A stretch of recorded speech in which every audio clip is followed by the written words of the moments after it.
Hey guys, and welcome back to About Andy.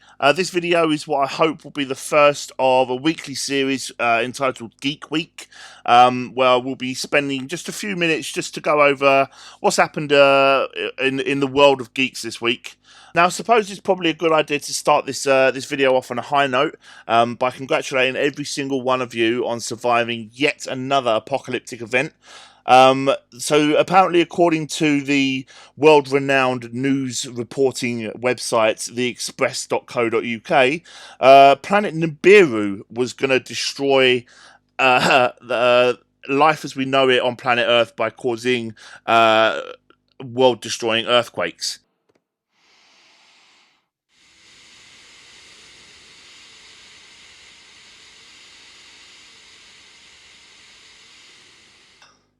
I don't know who reports this stuff.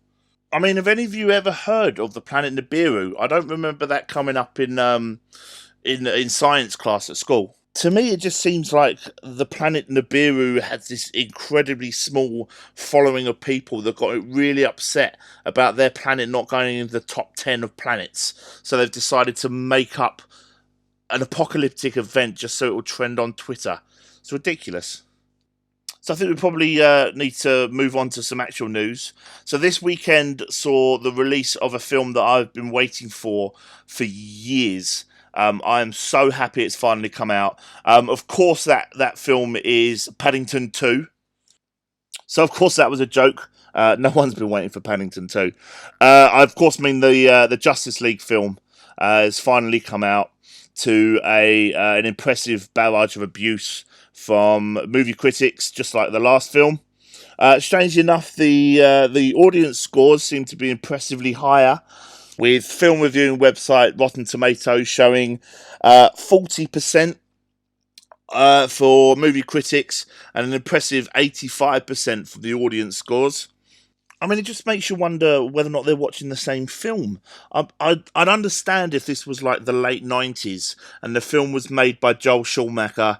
Batman had a pair of nipples on his batsuit, a Bat credit card, and way too many close-ups of his ass. For any of you that don't understand that reference, it's actually from the horror of a film, Batman and Robin, that came out the back end of the 90s, I think. I'm just going to see if I can pop in a little video of what I mean there.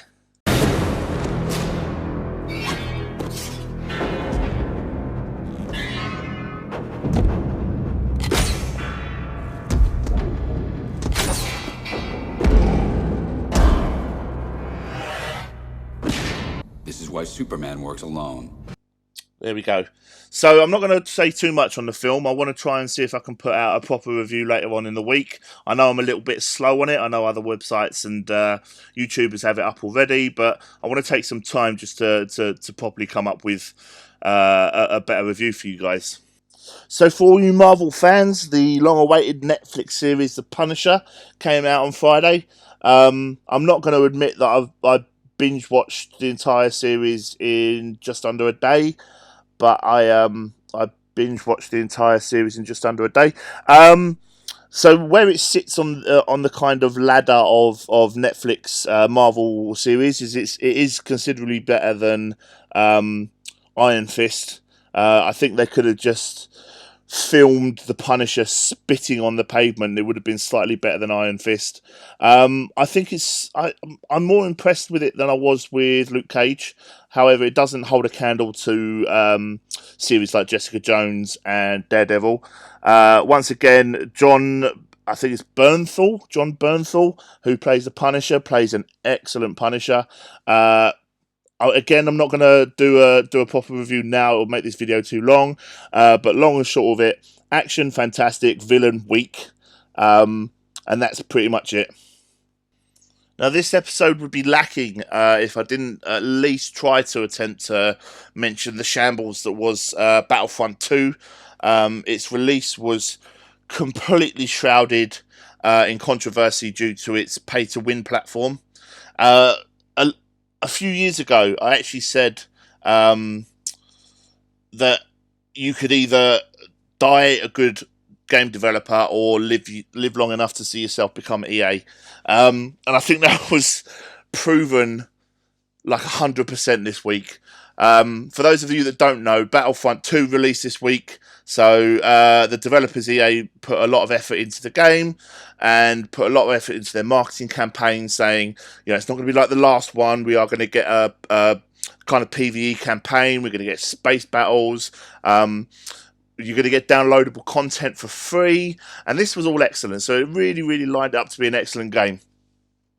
Unfortunately, what they actually put out in the end this week was the video game equivalent of Jar Jar Binks.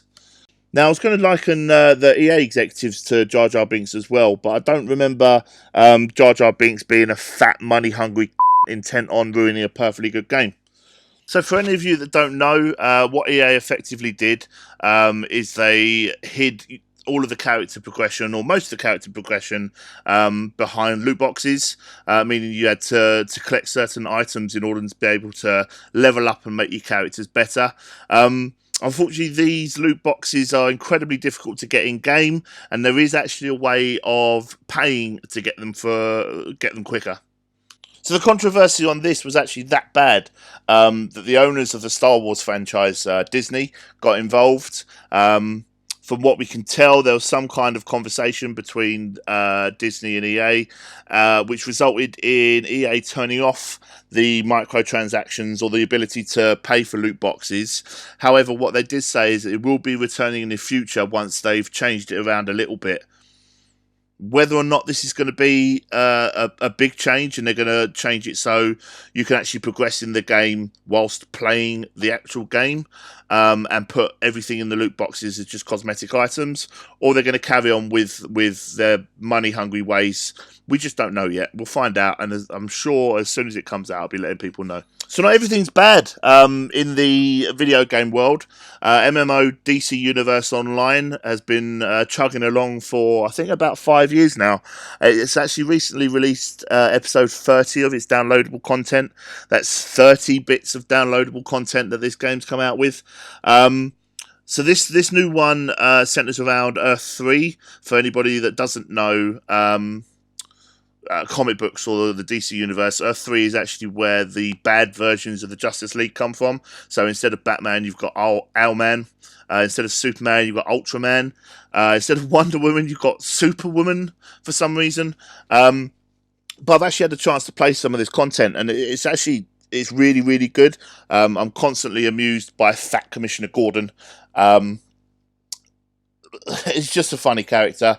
There's a new open world hub where you can run around and play in a kind of dystopian Gotham where everyone's beating each other up. It's a lot of fun. So the Lego franchise came out with another computer game this week based around Lego Marvel Superheroes, entitled Lego Marvel Superheroes 2, creatively. It looks like an incredibly polished game. I'd love to have got it, but unfortunately this month I just haven't had the time nor the muley to do it. Hopefully this week I'll be able to get some of both and kind of show you some of the gameplay. For any of you Doctor Who fans out there, they've finally released a Christmas advert for the upcoming Christmas special of Doctor Who. This is really the first bit of information, or official bit of information, we've heard from the creators of Doctor Who since the controversy that came out earlier this year. I'm talking, of course, that the fact that the next upcoming Doctor after Capaldi is going to be blonde. We all know that the previous blonde Doctors haven't really been that good. So the advert looks pretty good. There's a bit of banter going on between the first Doctor and the current Doctor. There's a funny line in regards to the current Doctor approaching a World War I soldier.